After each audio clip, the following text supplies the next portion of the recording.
Cinema. Welcome back to Warp of Cinema. I'm your host, Greg, your local metalhead, and with me is... Part the Collector. What's up, everybody? I love how you just paused and went straight into it. Like, that's because I said this was an amazing movie. And you're just like, welcome back to Warp of Cinema. You just came right back in. Before I get into it, what do you think about this movie? I think it's great, man. I think it tells a great story over like 2-3 generations, and it's all based on a true story, which I find cool as shit. Yeah, I love that they waited till the end to be like based on a true story. I was like, holy shit, that was all like based on a true story, and I went back and did research. I think that's a smart thing. Do it at the end. Don't do it at the beginning because it sets you up for... Well, because a lot of times when you watch graphic shit like that, because that's what this movie is, some graphic shit, you see minors committing a lot of crime. Mm-hmm. And... So this is basically the drug war in the 60s, 70s in Brazil.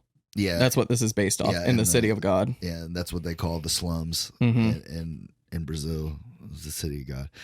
And you know how you know it's a good movie is like I don't even care that I have to read subtitles through this whole fucking thing, and like usually that gets on my nerves. But like Narcos, beautiful. Like I read that, don't even care. Couple Japanese movies and stuff like that, like. I don't mind. Like if a anime is really good, I don't mind reading dub for that. If the movie's good enough, you don't mind the subtitles, right? And that's kind of like where I start because I watched it last night. It's the only time I had to watch it, and I was like, "Fuck!" Like it's late at night. I really don't feel like reading subtitles, but I gotta watch this movie, so I kind of just like hunkered down, did it, and then after quarter of the way through the movie, I just free flowed. Like I didn't even realize I was reading subtitles anymore. Yeah. So yeah. But it's a story of really like three guys at first, and then at first it's three brothers. They're they call them hoods, but hooligans, right? And they're like just your typical robbers and whatever. They're just hustling, like scraping to live, you know, pretty much. Exactly. And the little kids look up to them, thinking they're real gangsters. Well, things happen to them. You know, everything catches up to them.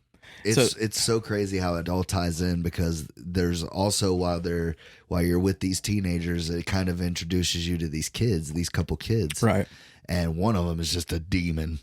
He's like Lil Zay, Lil Zay, like you could tell, Lil Z. That's what it was. Lil Z. I don't know how you say it. He comes back as Lil Z. Yeah, he's Little Dice. Little Dice, Little Dice in the beginning. And you can tell that boy's got demon in him. Like, he's ready. And then the other one is a good kid. He's just a little brother of one of the other ones. But Lil Z has a best friend, Benny. Benny, exactly. And Benny's like, he's a cool kid, but he's also about that life. Yeah, right. And so, as it turns out, you know, these teenagers, man, they get into some shit. One of them starts sleeping with a married woman. Oh, my God. That part, like... blew me away. So the guy catches him sleeping with his wife. He hops out the window. This dude beats his wife to death with a fucking shovel. And then buries her in the house. In the bedroom. He starts burying her. I was like, this man is seriously burying his wife in his bedroom. And then blames it on old boy. Mm-hmm. So then he's on the run. Well, they go and rob a hotel. And they think everything's cool. They rob the hotel and they get away with all this Wasn't money. it a whorehouse? Because everyone's having sex, so I assumed it was a whorehouse. Well, yeah, it's a hotel, but it's used. It's just what you do within the hotel. Okay, I get you. But anyways, they know people have money, you know, and they know that they're going to be in compromising positions, so they're not going to be able to like jump to a gun or whatever. Mm-hmm. So they go and rob them, and everything's cool. Well, you know, it goes on, but then you find out that Little Dice goes back in. Yeah, it tells you later in the movie what Little Dice does, and then ends up killing some people. He kills everybody. He slaughters that hotel. And he goes and he's laughing while he does it. He gets more money. I think he gets more money, doesn't he? Yeah, he starts his own little hustle thing where like he starts robbing people or whatever. So I forgot the older brothers' names. I don't remember the order. I know one was Goose and whatever. But one of the brothers meets up with Lil Dice. He's like, I thought you were taken away or whatever. Give me that money. You don't know what you're doing with it. I thought the cops caught you. And he's like, nobody caught me. Yeah. And he's counting all this money. He's like, give me that money, little jit. Like, takes it from him like he ain't shit. Right. He's like, well, hang on. I got this too. And he shows him the gun. And he's like, oh, thanks, I'm gonna need that, I'm gonna be on the run. And he pops his ass. And him and Benny that's what it was him and Benny were counting all the money. Right. It's like, man, we should have been robbing people years ago. We should rob this person and kill them and take their money and their drugs. And so then it fast forwards, what, like probably 10 years? Yeah, because that was in the 60s, and then it fast forwards to the 70s. About to be the 80s, I think. It's like late 70s, around there. I think, yeah, you're probably right. And now Lil Dice had changed his name. He became he goes under like a gangster transformation. He comes back like a hardened thug, and he's murdered all these people. And I love the little. It's like a mini art. That's the great thing about this movie is there's so many characters. Like there's so much going on that it's impossible to get bored because they just like when they do the little mini arc about the people who lived in the apartment. I love that it started off as a guy. Oh, right. Just drunk all the time and beat his old lady. Well, then she kills him, and then she starts bringing all these young guys back to have sex with him, and then they end up taking over the apartment, and then they're selling drugs. And then now it's Blackie, I think, is his name. Which is ironic because it's a white guy. No, that's Carrot. Carrot's the white guy. It's Carrot's before, though. It was Carrots, and then Blackie took it over, and that's when Lil Z comes in. He's like, hey, saying, this isn't yours anymore. I'm going to take it over. Yeah, it's mine.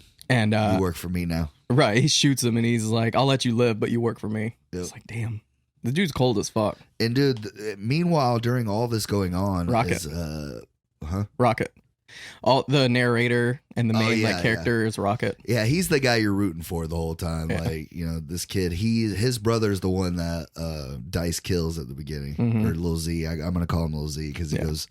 It's funny. It's like in a shaman. It's like a little like he's being made type thing. Like does some like voodoo thing over him, and he's like, "Now you're reborn, Lil Z," and he's got a headband on, and he's just like a bad mofo, dude. Yeah. And Benny's his right hand, and they just take over the slums. They're the biggest drug dealers. They take over. But it's also the most peaceful now, which is pretty crazy. It's like they take it over, and people just buy drugs, but they don't kill each other. It's like, I don't know. He kind of makes it a better city. Right, because anybody that kills somebody that's not said that he could do it, it's kind of like he became the warlord of that area. Yeah, he says, if you kill somebody in the slums, I kill you. Yep. That's how it is. And he's making money, and Benny's making money, and they kind of take over, and it kind of ties in because it's crazy. They do what they want, but they're still kids at the end of the day. They still go and go to dance halls. Oh yeah, they're like 16, 17. Right. They're not older, but like over there back then, the life expectancy was only like 16, 17 years old. Like these guys are OGs, and they're not even got like full beards. But anyways, it shows them, and they're like the hardened ones. But then there's other kids that live there, but they're not in that shit, and they still go to school and they still hang out. And that's kind of what Rocket shows his life, because he lives there and he knows about it. He knows all these people, but like he's not got that in him. Right. Fun fact: some of the actors actually lived in the slums. Like Rocket, he actually lived in the City of God. Oh, see, well then, I think the guy that plays Lil Z lived there too. What's funny is he went to the audition just to go with his friend. He didn't even mean to be a part of this movie. Really? Yeah, I thought he was great. I thought he was the best part of this movie. Yeah, I thought he was one of the best parts. Yeah, for sure. He didn't even mean to be an actor. He's probably I'll go to say, I won't say top 10, but I say top 20 villains in a movie. I thought he was really that good. Yeah, he is. Because he's just raw. You know what I mean? And the way he just like was so heartless, dude. And that's the thing, is he's heartless as fuck. Like he kills anybody. And that's not only just him, but this part. Well, once Benny dies, he really goes there. I was just about to say, I know I'm like jumping ahead. Right. That's when he really goes off the deep end. Yeah. He didn't have much humanity in him before, but he loved Benny. Benny kept him in line. And then when Benny got fucking murdered, he didn't have that crutch to lean on. Yeah. He didn't have that angel on his side. Exactly. Yeah. But the one thing that made me think is this movie felt real, like all too real. I'm like, there are parts of the world that are actually like this. And that's like the freakiest part about this. Because when you watch like American gangster movies, you're like, oh, this is kind of like done for Hollywood or whatever. But this movie, whenever I watched it, I was like, this is like probably what really happens. Yeah. It was raw. That's what I found so great about it. And I was just like, man, how have I never heard of this movie? Like, this is insane. And but the thing that really got me was the killing. Like, these people just taking people's lives like it's nothing. Mm-hmm. Like, you die.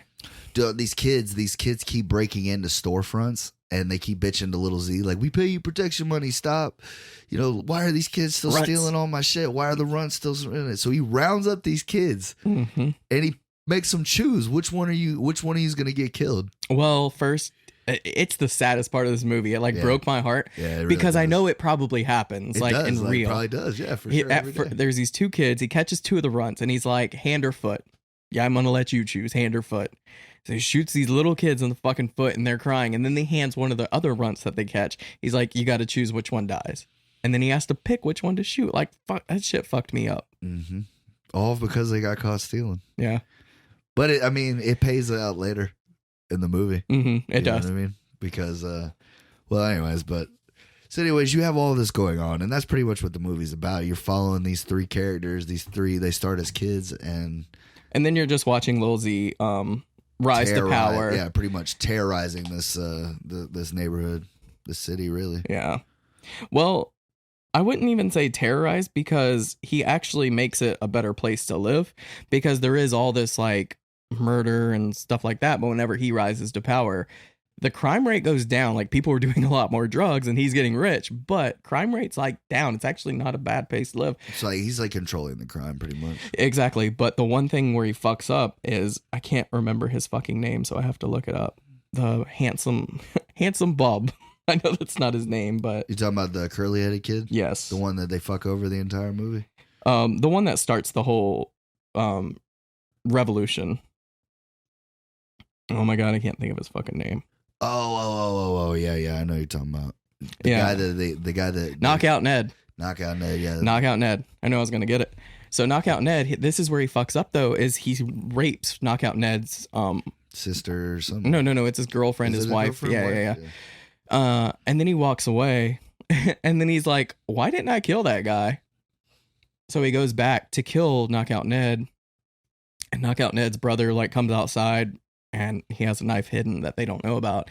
He's like, hey, you know, my brother's a good guy. He just wants peace. Leave him alone. And then he goes for the fucking jugular with this knife, and they shoot him dead. They shoot up the house. So Knockout Ned, like, he had his fucking wife raped in front of him. They just killed his brother, and he's like, this shit needs to stop. So that's when he gets on Carrot's side, because Carrot's going against. Well, because Carrot gets punked. Like, Carrot at first was just trying to. He has his own little hustle. Well, Carrot got mad because he got bullied out of his place, out of his territory, and then he was made to work for Z, and then Z treated him like shit the entire movie. Right, treats him like his bitch because when they kill Benny, they're going to kill Z.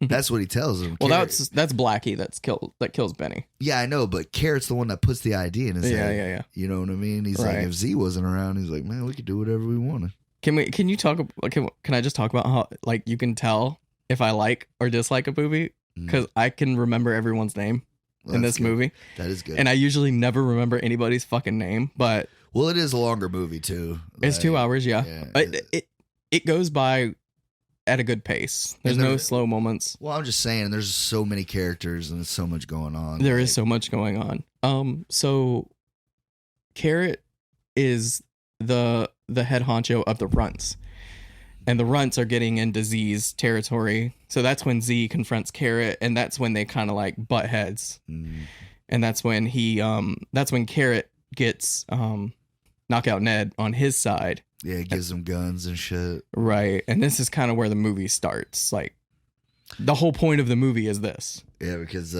Knockout Ned ends up getting shot up, and he's in the hospital, and then he's talking about, like, nobody knows what's going on. He's like, there's a war going on out there in your own city, and you don't even know about it. Well, he says, like, because he does get arrested. He gets hospitalized, and then they arrest him. But he's like, I'm sitting here in jail, but the real criminal Lil Z is out there, you know, killing all these people, but he's free. He's paying off the cops too. Yeah, but I don't think they realize that. But yeah, so And like I said, the part where Benny dies, because Benny is like a gangster, but he was like the cool gangster. Yeah, he was a playboy. He was kind of like like the Robin Hood. Like he just wanted to make money and get bitches. Like that's all he cared about. I love those scenes where they show how close Benny and Lil Z are. Whenever Benny, he does like a makeover, I guess. Yeah. He gets someone to go buy him clothes. He gets his hair done, and he walks in. Everyone's like Lil Z starts clowning him like, "You look like a fucking I'm a playboy now." Yeah. And so Benny starts like shooting the ceiling, like, "You gonna make fun of me?" Everyone like runs out, like, "Oh shit, this shit's got serious." Lil Z sitting there laughing at him, still making fun of him with a gun in his face, and I just thought that was. I love those moments where you tell how close those people are. Yeah, it was literally the only person he respected. Right. And when they killed Benny, like that's when that's why I said he's a great villain, because you can, like, most villains in movies, like they start off with, like, even if it is a fucked up thing, they still think they're right in their mind. But then you see he just loses the little bit of humanity he had left. Like I said, the little angel on his shoulder wasn't there no more. Yeah, so I guess that's why he started getting cruel, and then he raped old girl, because like he just did whatever he wanted. He was like, "Who's gonna fucking stop me?" Yeah, I got the cops, I got the neighborhood, I got everything. I got more guns, I got more drugs, I got, there's nobody can stop me. Right. So like he kind of turned into a tyrant, and Ned just ended up being the last straw. Being the last one that he fucked over that just come back to bite him. Right. So then you have these two gangs going after each other for fucking a whole year. Yeah, they're like literally picking each other off, Yeah, you have people like these kids signing up. That's what they say in the movie, like people just signing up to die. That's pretty much what happens. And the city is like roped off. Like people can't even go and visit their families on the other side, or else they'll get killed. Like that's how serious this is. And Rocket the whole time has been taking photos. And posting them in the newspaper and stuff. And Z gives him a camera, but he ends up taking it. But then he gives it back to him later on in the movie. Well, yeah, that's when, before Benny dies, he gets him a camera, because they're all friends. They grew up together. Right. So Benny's like, "Here's a camera," and then Lil Z gets jealous. He's like, "Fuck that! That's my camera. You can get out of here," or whatever. And then later in the movie, they want their pictures taken. What? I'm sorry, it's just a little interjection. Like, what it was is Benny always felt bad because Benny was the only one other than Z that knew he killed Rocket's brother. Oh. So, like, if you notice, like, when Z would pick on him or anybody would give him shit, he'd always tell him to fuck off, because, like, he always felt bad about how they did Benny's brother. Right. Or they felt how they did Rocket's brother. Yeah, that makes sense. And then Z took the camera from him, like, "You fucking whatever, dude, fuck that shit." But then when he needed him to take pictures of him with his guns looking hard, he was like, "Oh, Benny wanted you to have that shit anyways." Yeah, exactly. He's like, "So take these pictures for me and you can keep it." Right. And then he works at this newspaper place, gets his pictures developed, and that's how they end up in the newspaper. Is some lady accidentally finds them and puts them in the paper. Right, because normal people, like, we're like, we can't see our families, like, nobody's talking about this war is going on because he owns the cops. Yeah. So when they find out that he lives there and that he can get like real guerrilla, like, photography, in the middle of a war, like they want it, And they saved that kid's life pretty much, because, like, he was still risking it like a mother, but... Yeah. Fun fact. So the lady that hires him to take the pictures, he's like, "Where do you want me to sleep? I can't go home. They're going to fucking kill me." She's like, "Well, you can come stay at my place." That scene, whenever they're talking about the hot water, that wasn't scripted. That was actually recorded off camera. That was like a real conversation they were having. Wow. Because he lived in the city of God. So that's actually like... She's like, "You never had a hot shower?" He's like, "No, we just heated the kettle." That's crazy. That's crazy. That was a real conversation they were just having off screen. You could tell the places they're living are shitholes. Oh, yeah, 100%. I told the wife, because she started watching this with me, but then she went to bed. But I was like, these are the things I think about whenever I start to want to complain about my life. Like, we live like kings compared to other people, like third world countries. Like our homeless people have it good compared to like what they go through. Right. So anytime you just feel bad about your life, watch something like this, and this will give you a real perspective on how good your life is. I ain't gonna lie, the first time I saw this movie, I think I was like 18. Like I said, you had to have been, yeah. I came home late after a movie or after working or something or another at the theater, and I was probably eating Taco Bell and saw this come on, And I think I caught it like literally as the credits were coming on. And I had heard about it, never saw it. Ended up watching it, and I was like, I'll just watch it till I'm done eating, and then I'll go to bed. Well, I was enthralled because I just thought it was so raw. Like, I was like you said, like the way it's shot, it's almost like it's found footage. Yeah, it really makes you feel like you're there with them. Like literally somebody's just sitting there with a camera and they're just ignoring their presence. Yeah. You know what I mean? Right. And, you know, the scene with the kids, like you said, it is heartbreaking. And I wasn't even a father at the time. Like, yeah, it's still like gut wrenching. Right. When I went back to watch it again, I was just like, oh my God, that's so brutal. Yeah. Dude.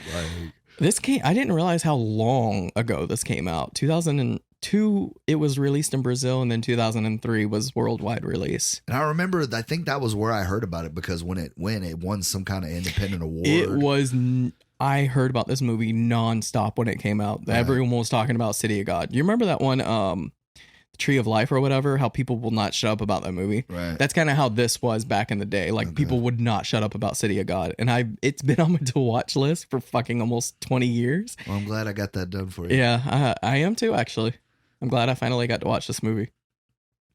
But yeah, but anyway, so Ned and Z end up going at it, and it's a year-long war, a lot of death on both sides, a lot of characters that you're following through the movie. It's kind of shitty because like you even see them get clipped. And right. Another fun fact, you know, the shot where all the dead bodies are kind of laying around, that's actually based off of a famous picture that was taken in the slums. Yeah, by him, wasn't it? Right. Yeah. And I thought that was cool too, that like he really did that, and like he really became a photographer, and he's still doing it I would assume he's still doing it to this day. Oh, I assume, yeah. But like, yeah, I mean, he's won probably all kinds of Pulitzers, isn't that what they're called? Yeah, Pulitzer surprises. Yeah, I'd imagine he's won a couple of them things. I'm sure. And I don't know, I don't know a whole lot about this story, but this movie makes me want to go like research it more. I think I remembered looking at it a little bit of it, not going too much further, but yeah. Yeah, it's just a great story, a great movie, I think. It was one of those movies that I never expected to like so much, and when I did, I was just like, I couldn't recommend it enough to people. It's one of those I didn't know what to expect, so I was kind of like surprised when I went into it. But yeah, so the movie is, they finally go at it. Ned and Z finally go at it head to head. I was trying to think what happened. Ned gets killed, right? Yeah, Ned gets killed by a kid because during a bank robbery scene, he shot the security guard. Well, the security guard's son was there and witnessed the whole thing, and he said, "I will avenge my father's death." Well, in gunfire, he gets shot, but Ned's trying to like comfort him. He's like, "Hey, I'll be right back to take care of you." As he's walking away, the little kid holds up the gun and shoots him in the back. Yeah, and that's what right. kills him. And Lil Z gets captured by the cops, police, yeah. But then because it was so bad, the bodies were stacking up, and because of Rocket's story, the cops were finally like, "Bitch, you fucked up, and we're taking all your money," and they took all that. Well, yeah, they pretty much kicked Z out on his ass, right? So here comes the runts, you know? Yeah. And like it's so fitting the way he goes out, and he's like, "Come on, children, we got to get my empire back. We got to get my money back." And they murder the shit out of him. Yeah, these runts like fill him full of holes, and I have to assume those pictures were like not real, but based on real photos of Rocket taking them of Z whenever he got shot up by the runts. So the runts are like. They're little kids. They're like fucking what? They range 7 from and 8 seriously to like from like 5 years old to like 9, 10 years old. Like, right. They're babies. They're exactly. kids. And they're like a hit, and they keep talking about this hit list. And like that's how the movie ends. It pans out on all of them, because that's like how their thing is the whole movie. They're just walking in a crowd of kids with half of them ain't even got clothes on. They're just like little savages, you know. And they're talking about like they'll just be having a random ass conversation. Didn't you hear about so and so getting killed and this? And then they'll just boom break on a store and steal a bunch of shit and run. You know. Fun fact, those little runts grew up to be one of the most ruthless gangs in Rio. I fucking believe it. Yeah. Because like I said, it's like the final scene of the movie is literally these kids talking about, we're going to kill this guy. We're going to kill this guy. And they do have a hit list, apparently. Yeah. That they just fulfill. Because they're like, now we got guns. Now everybody's going to take us seriously. Now they're not going to look at us like kids anymore. Mm-hmm. And they take over the slums because he's dead. And they killed him. I thought it was a beautiful moment of you watch these teenagers in the beginning being like hooligans, and then the cycle of generations taking over. It's like poetry almost. Well, that's how it is, though. No, yeah. I mean, not just there, but in all shit. It's hard for me to say it's beautiful, but it's like poetic. Right. How the guy that took over gets taken over or gets killed by these little kids, and now these little kids are going to take over. I'm sure they're going to get killed by little kids, and those little kids are going to take over. Exactly. That's what I feel like. This movie is the perfect scenario, like the perfect you know what I mean? Like it's the template for like the endless cycle of violence, which is like drug life, gang life, you know what I mean? Mm-hmm. And this movie captures it perfectly. Oh. I don't know, man. I like I said, I love this movie. I was really excited for you to watch it because I think I think I got a winner here. So I've been holding out on you because I didn't want to give it away. I wanted to talk about the movie because I was curious how you actually like really felt about this movie. Oh, I love it, man. I thought it was raw and it makes you feel things that you're not comfortable with, and that's what a good movie does, you know? Yeah. I don't know, man. I can't. Like I said, I still talk about this movie. I try to give it to people who haven't seen it. I have to say I need to go back and look at our filmography that we've talked about, but off the top of my head, this is probably the best movie you've ever given me. You like this one more than SLC Punk? SLC Punk is more like a, because I was thinking about that too. I'm like, well, I really like SLC Punk, but that's more of like a personal love. Like I felt like it was speaking to me on a personal level. I mean, they're two very, very different movies. You know right. I mean, you can still enjoy both of them. But yeah, but I don't think SLC Punk is like the greatest movie ever made. It was more like a personal experience. This movie is a fucking masterpiece of cinema. Is. The way it's shot, man, like everything, the way it's acted, the way it's shot. Just, it looks like it cost $200 to make, but like it was like it cost $330,000 in Brazilian dollars. So however that translates, it's probably like 5 million over here, like something like that. Yeah, because Brazil is like, you know, they paint this picture of Brazil like it's just this beautiful, like tropical, you know, beautiful place. Yeah, they don't show you the slums. And it's so bad. Like even when they had the Olympics over there, that like all the people kept getting robbed. All the tourists, people paying good money to go watch the games, were getting robbed by people constantly. Fun fact, they actually shot this in a neighboring neighborhood because it was too dangerous to film in the slums in the city of God. I believe it. Yeah, so. They would have got it robbed every day. Some of them shot. Yeah. Hey, their cameras, their footage, everything they shot, gone. Yeah, dude, I can believe that. So yeah, this is a masterpiece of a movie. You like it more than Gentleman? The Gentleman? Yeah. I mean, The Gentleman is a fun movie and I love the movie, but this is like, the thing that I love about this movie is like, I just watched it now in 2021. This was actually released in 2002, let's just say that. 20 years ago, and I still feel like this just came out today and I wouldn't have noticed. Yeah. You know what I mean? It is really good. It's like a historic piece. It is. So I think it'll stand the test of time. It's a great movie. It feels like one of those movies that's almost a documentary, like it's not even a movie. Right. Like, well, it's based on that stuff, but we'll never really know what happened, but it's a great story regardless. Like it gives you a nice like overarching of what happened. Yeah, definitely during that, like you said, that time period for sure.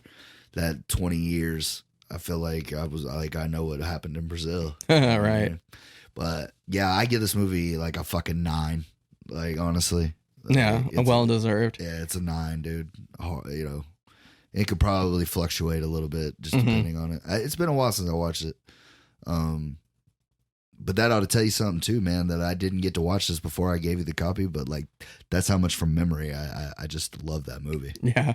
Because it's probably been a good 5 years since I watched it. Oh yeah? Yeah. Yeah. I mean, little details, like I said, I forgot, but main plot points, and it grabs you.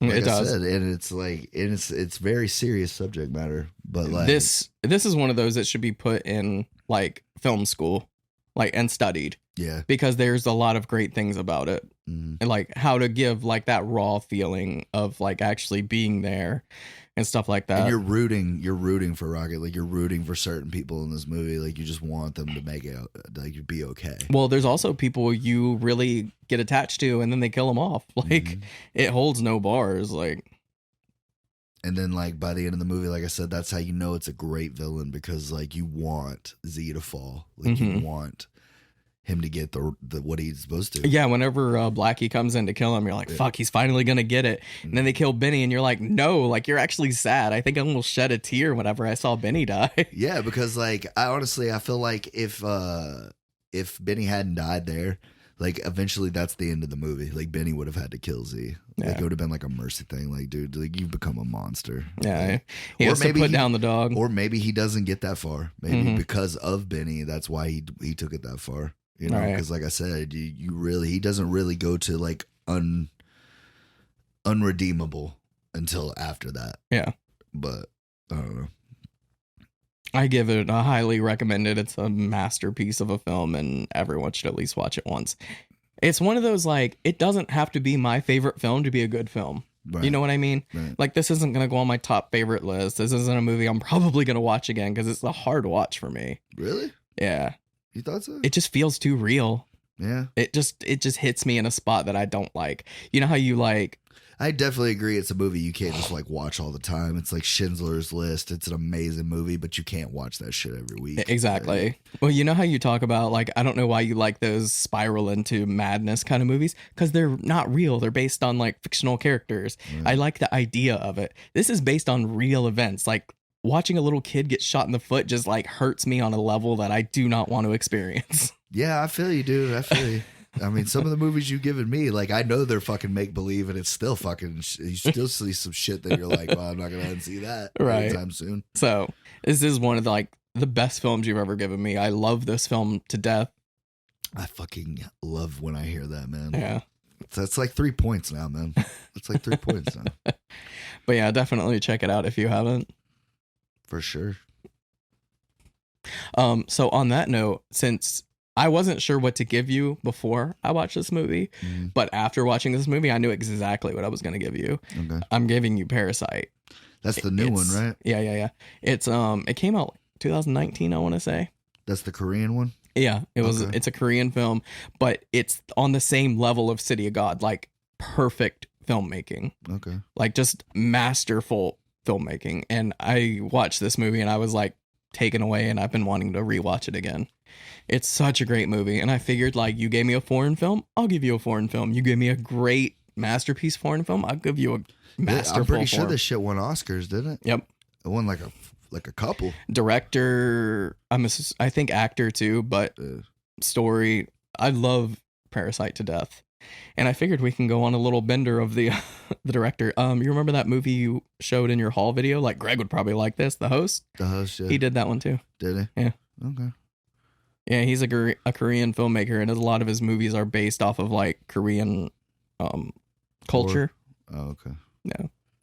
All right. And Snowpiercer too. He did Snowpiercer, which I love. I did like the idea of that. I kind of wanted to watch that one too. Yeah. So he did that movie? Yep. He did The Host, Snowpiercer. He did another one called The Mother, I think it's called. I haven't seen that one though. And then he did Parasite. I'm gonna have to figure out what I want to take you on, because like I said, this was like, it's a gangster movie, but it's not. You know what I mean? Mm-hmm. And I want to get back to that. I want to get back to showing you like gangster movies you've never heard of or seen. Mm-hmm.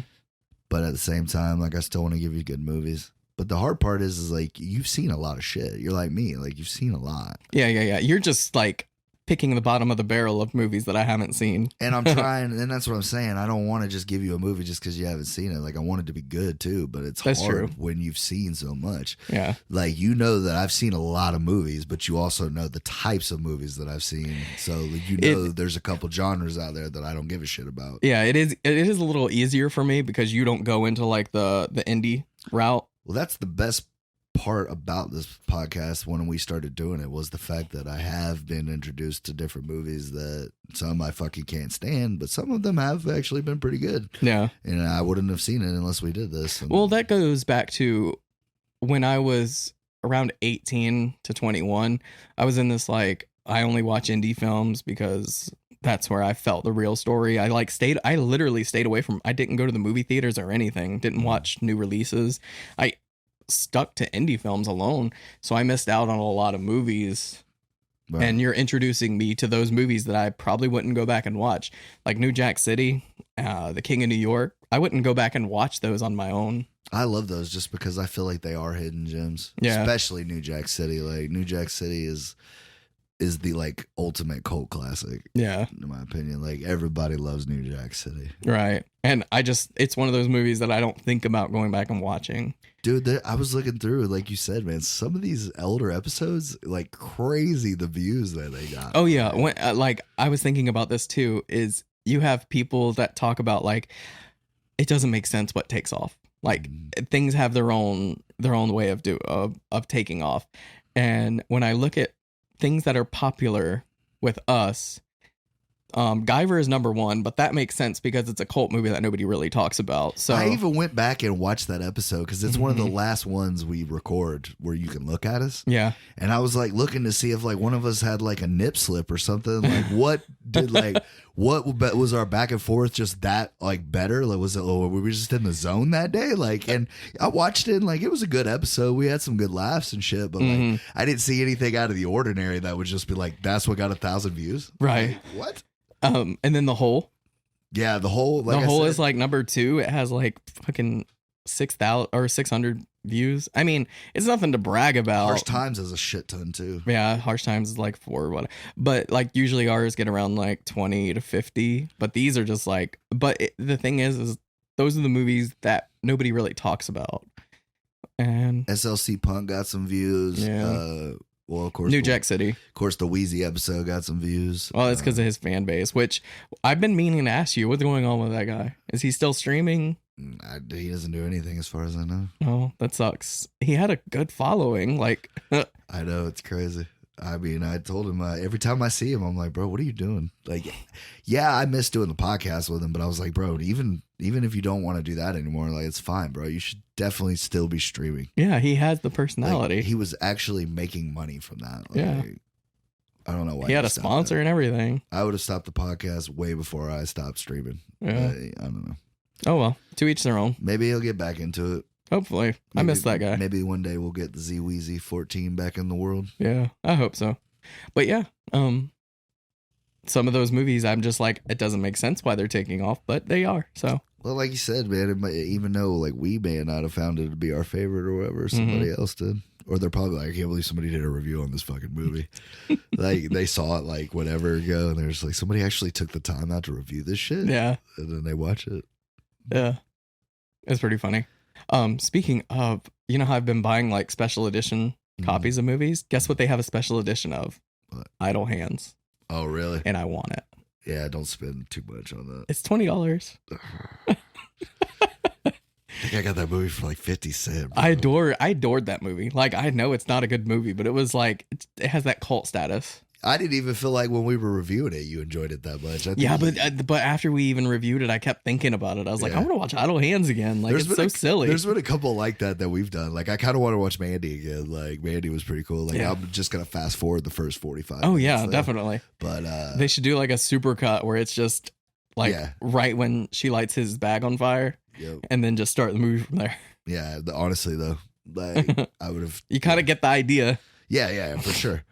But the whole movie pays off because of that. Yeah. But like, it just sucks that we had to get over an hour into it before we got to the part where we gave a shit. Yeah, I think that's what a lot of people get turned off. I personally love the first hour, but I understand why people don't. Yeah. But yeah, there's been a couple like Sasquatch Gang. I kind of want to go back and watch that because it was funny as shit. I've been entertaining buying you a copy because I know you're not going to find that. Like, I'm surprised I found a copy. I enjoy the challenge, bro. Do not spend $30 on another fucking Blu-ray of that, so I can I will find it. I'm telling you, it may take me 3 years, bro.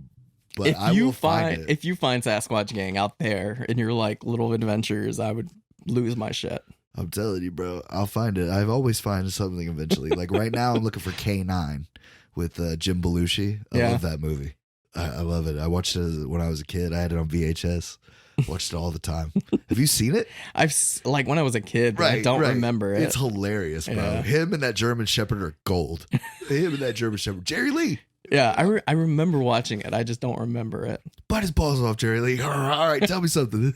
That shit is fucking great.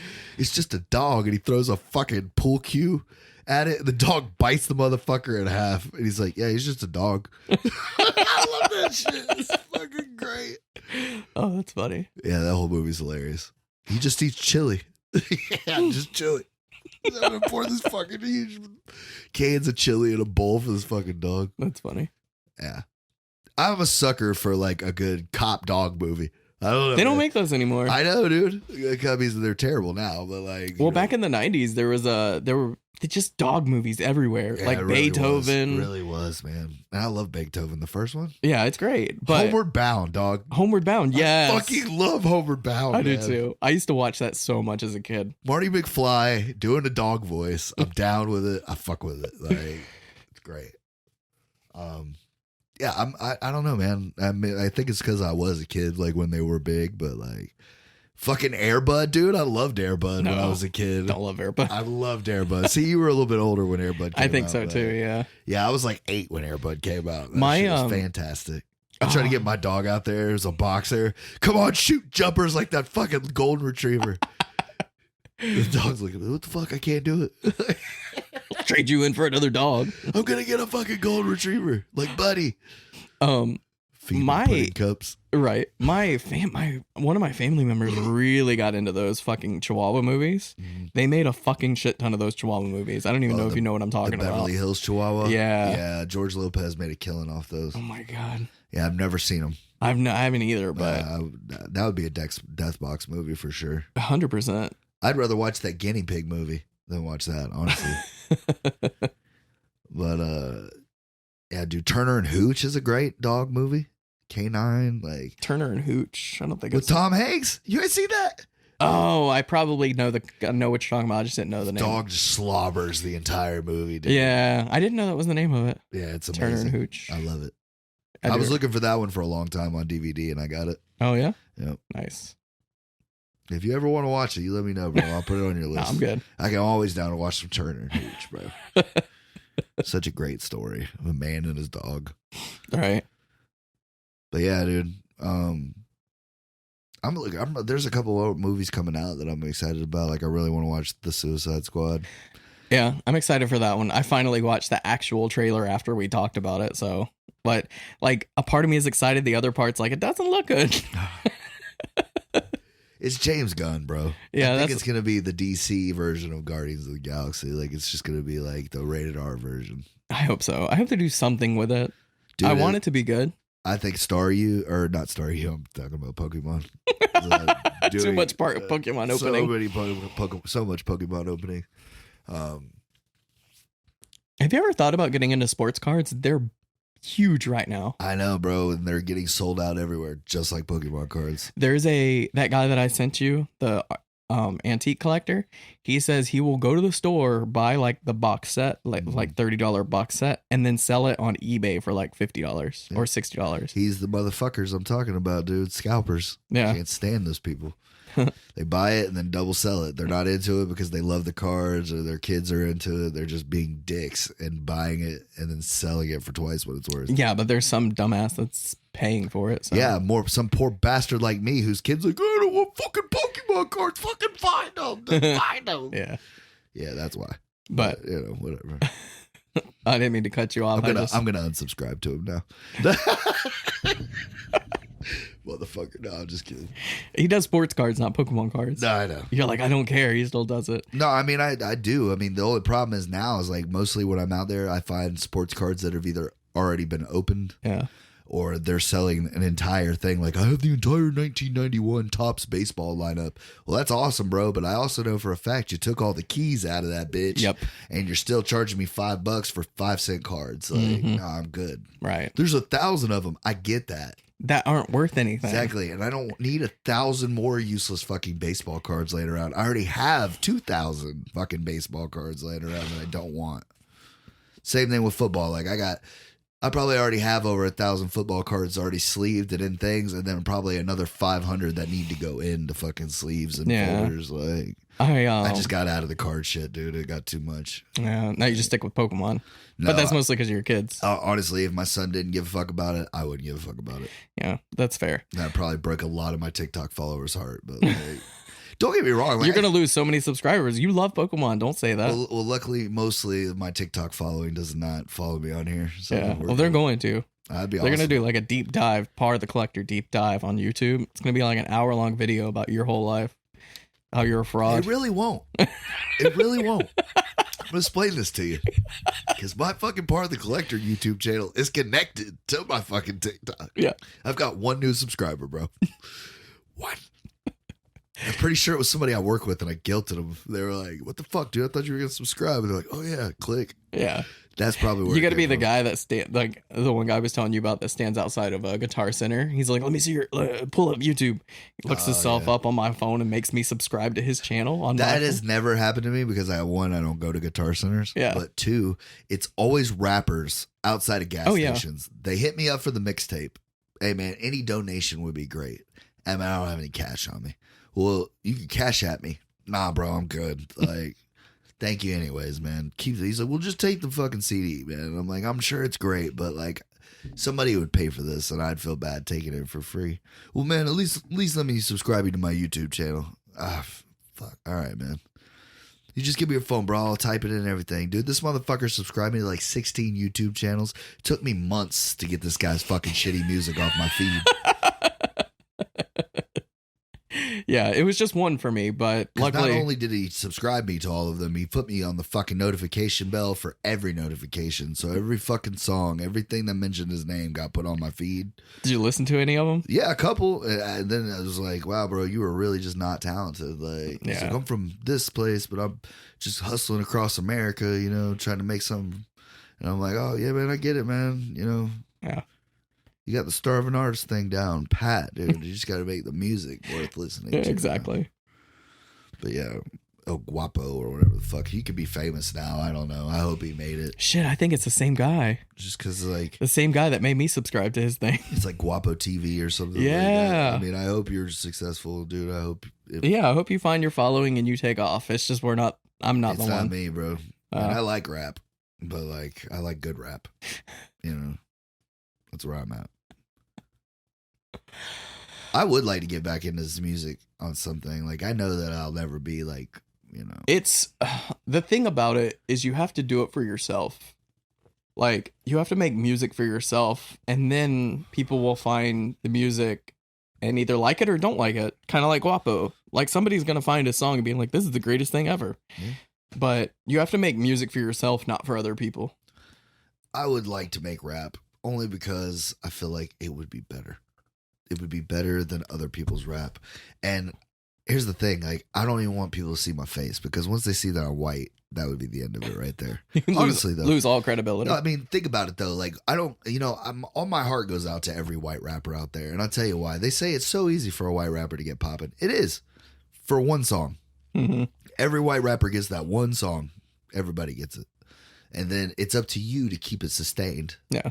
And other than Marshall Mathers, bro, name me one white rapper that's kept a consistent just in rap. Wasn't Machine Gun Kelly gave up on that fucking rap shit after Eminem murdered his ass. Yeah, he trying to go like emo. Now he's like punk pop, dude. He's got a #1 on fucking 93.3 right now, dude.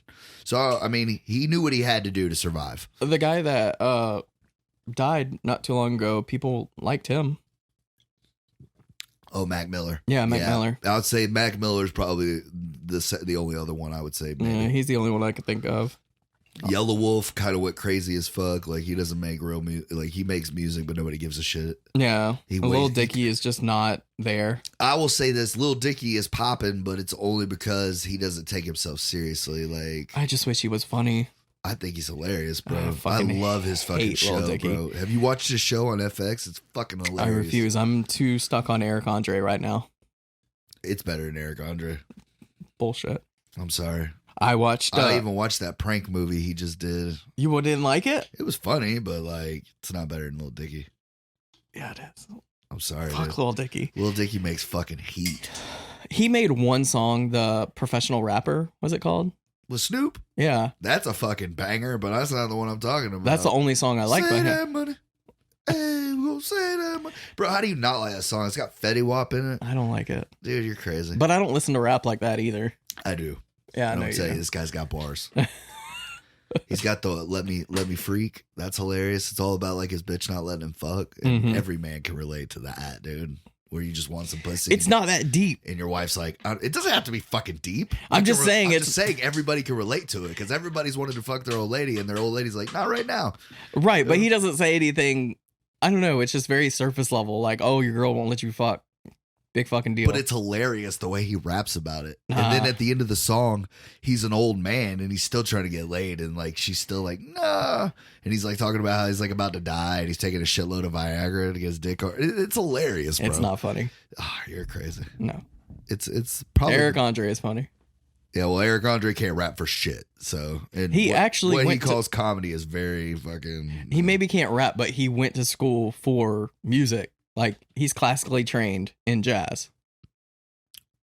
Okay. Classically trained. Yeah, well, Lil Dickie was a fucking marketing advertiser. Like, okay, so we're just naming off stupid fucking facts. We're talking about music. I know. Exactly. Eric Andre has nothing to do with music, man. Nothing, bro. His music career has been over with. Lil Dickie's acting career is just started and it's already more successful than Eric Andre's acting career. Because season 2 of Lil Dickie comes out in June. So what is it about? I'm just curious. It's about him, but like he's playing him, but it's like making fun of the fact that like everywhere he goes, people still look at him like, you're a rapper. He's like, yeah, I'm Lil Dickie, and they're like, oh, it's funny because like you got a little dick. He's like, yeah, you get it. Like. There's one, and it's even better because Macklemore, like even other white rappers fucking steez on him. It's hilarious. There's this one where like a Make-A-Wish kid like dies, and they sit, and the parents come to Lil Dickie, and they're like, you know, he was such a big fan of yours, and we would feel so honored if you would write a song about our son who he never met, and, you know, knows nothing about. You know, like, would you make a song? You know, because he died of cancer. And it was like, he's like, okay, so like the whole episode, he's like struggling with it. He's like trying to make this song. Finally makes a song for this kid. And right before he goes on, Macklemore shows up, like gets out of a limo with like bitches and shit. She's like, oh my God, Macklemore. And the dad goes up and he's like, hey, Dickie, we really appreciate you taking the time out of your day. But it's Macklemore. We would have thought he would have said yes to this. And like, Macklemore goes up to the mom and he gives her a hug and like everybody's filming him and shit. So, you know, it's like for the camera. He's like, don't worry. John's going to hear us tonight all the way in heaven. Don't worry. I got a huge catalog. I can go all night. It's on me. Don't even worry about it. So Lil Dickie's got the mic because he's literally just about to go out on stage to do the song. And Macklemore's like, what's up, man? Like he thinks he's about to recognize him. And he's like, you my sound guy? What's up, bro? Thanks for the mic. Hey, make sure you turn my shit all the way up. And he goes out there and starts doing Macklemore songs. It's fucking hilarious, dude. His best friend's his DJ. And he like walks up to him. He's like, wow, bro, you just got fucking flexed on by Macklemore. And they just start laughing. And that's how the episode ends. Like, it's great, bro. It sounds like a one-note joke, but whatever. As long as you enjoy it, I'm glad. I'm happy for you. I mean, maybe. But come on now, like, is Eric Andre really like brilliant comedy? Or he's just, I mean, to be fair, Eric Andre is just a prank show. Yeah. But it's authentic pranks, and he interviews these famous people. Yeah, but like, and they're not in on the joke. Yeah, but like after the first couple, like, why would people keep going back? You would they got to be in on it at that point. No, they're not, apparently. How though? Because he said they asked them to be on the show, but they give him as little information as possible. And he said for some reason the people in Hollywood don't know who the fuck he is. So he hasn't reached that fame where everyone knows what he's all about. So he's still able to do these like pranks. But he brings people on that he obviously doesn't like him. Wow. And it's fucking hilarious to me. Give it a watch. Like, just keep that in mind. I've seen the preview on it for years, and I'm just like, how the fuck do people still watch this shit? So I watched it when it first came out, and I was like, this is kind of obscure, whatever. But then for some reason the other day I was bored and I put on Eric Andre and I started watching it, and I'm like, this is like hitting some kind of funny bone. And so I started looking up interviews with him, and he's like, everything's authentic. Every joke that you see is 100% authentic. He's like, I don't fake anything. So like, that's what I was thinking too. I'm like, they have to be in on it, but to a certain extent, but they're not. Because like that Between Two Ferns, like they're know, in on it. Yeah, they all know Zach. I mean, some of them like they pull it off really well. Like they aren't, but Justin Bieber was hilarious. Oh, dude, that one was probably the most like realistic. Like the way he was, what are you doing? Like, he was such a bitch about it. Like Yeah. I was like, well, it's probably him. Really, I know, right? He had no idea. But yeah, I don't know. Give it a watch. It's dumb, and that's what I like about it. I don't even like Brie Larson, but hers with Zach Galifianakis is fucking hilarious. No, I didn't watch that one. He's like, what's your sister's name? Gorgonzola Larson. And she's just sitting there like looking at him like, fuck you. And he's like, you get it because your name's Brie. And she's like, yeah, I fucking get it. Like, it's just not funny. I love Zach Galifianakis. He's not in enough. I think America like was hot on him for a while. Like after The Hangover, he was in everything. And then like America was like, all right, we're good on you for like 5 years. You know what's funny is I was like a huge fan of his before The Hangover, and then he got his like big break, and then he died off. I'll put it this way. I was never a huge fan of his stand-up, but I thought he was a good actor. Yeah. Like I liked his movies, but I didn't like his stand-up. Yeah, I want to go back and rewatch it because it is very like purposely upsetting. Yeah. Like he's doing it to make himself laugh, not the audience. Yeah, exactly. He is the original fucking troll, dude. Yeah. Like he's like he would literally do hour sets and people would be like getting up and leaving and shit, and he thought it was great. Like, Yeah. he'd keep going. Yeah, I need to rewatch his because I wasn't big on it, but now I'm in this like weird comedy mood. They got that documentary about him and Brian Posehn and that chick and like one other dude, and they're called The Comedians of Comedy. Oh, right, yeah. And they just like it's them doing a documentary while they're out on the road, and then like that's probably like the closest look into Zach Galifianakis' craziness, like his mind. And he's like, I'm not gonna lie, man. He's like, a lot of this shit I just see how much I can get away with. Yeah. Before they shut me off. He's like, I've been in shitty movies, decent TV. He goes, and then I do the stand up, that's for me. And he's raw because he's not real big at that point. Like he's only been in like Bubble Boy and, little parts in movies. It's funny because I was watching an interview with somebody, I don't remember who it was, but they were like, who's your favorite comedian to like hang out with? And they're like, hands down, Zach Galifianakis. They're like, some comedians are like funny on stage. Zach Galifianakis is funny all the time. Right. Yeah, that's what he said. And I really believe that. Well, they said that was one of the hardest parts. Like Bradley Cooper even said, he's like, man, they were like, is there anything funny? Because you're not known to be a funny actor. You're more of like an action guy now. Like, was it hard doing those comedies? He goes, not for the reasons you would think. He goes, because anybody could read it, jokes that's been written for you. And they know physical comedy, you're just taking the hit. So, it's easy to do that. He goes, the hard part is trying to do your lines that you're not trying to be funny. And you have somebody like Zach Galifianakis that's just constantly, whether that shit they've yelled cut, keep going, stop, anything. Zach is just constantly throwing jokes at you, and you're just trying to keep a straight face, but that like in the corner of your eye, you see him like pulling his balls out, like just because like he enjoys fucking with people, like. Right. He goes, doing that for 3 movies was exhausting. He goes, not like in a bad way. He's just like, you're sore from laughing constantly. He goes, this guy is just like, and they love him, man. And, I love him too. I haven't. And Todd Phillips loves him. And like, he's like, I would have made fucking 10 of those if they would have let me. Yeah. But, you had to wrap it up eventually. Exactly. I love me some Zach Galifianakis. I need to go back and watch his stand up again in a different light. They said that. I mean, they've never came out and said it, but I honestly think that's why they stopped doing the hangovers, because he didn't want to do them anymore. Probably because Alan, he's by not, far the best part of them. Right, but I think I've heard him say he doesn't like doing the same thing. Over. And that's the thing. And then he's like, people just keep calling me Alan and shit everywhere I go. Like, that's all they want is me to do dumb shit like Alan. And I'm like, I'm not dumb. Like, yeah, I'm not a dumb person. No, he's not. He's fucking hilarious, intelligent. He's like, I play a great dumbass. He's like, but I'm not dumb. Yeah, like, Right. It's like he's one of those guys that like he's in on the joke, like we aren't, but he is the type of deal. Like I just see him being like a complete badass behind closed doors. Like you wouldn't fuck with him, right? Oh, you think it's all fucking sweet in games, bro? No, I do this shit. Like I don't know. He would just get real intense on you. Yeah, exactly. That would be like the greatest fucking cameo he could ever do, like an Entourage type cameo. Where it's like turns out Zach Galifianakis is a hard ass behind closed doors. He's got guns and shit out. Like, how funny would that be, though? Like, it would be like unexpected, right? Like a Michael Cera, and this is the end. Right. Like, it's a very unexpected. Right, he's just a cokehead, like always fucking fired up about something. Like that would be fucking hilarious. That would be pretty funny. Oh my god. Well, I guess we're gonna wrap it up. It's been over an hour, and I gotta go to work. Oh yeah, man, I forgot about that. Yeah, that's cool. Well, I hope your night goes by fast, dog. I hope so too.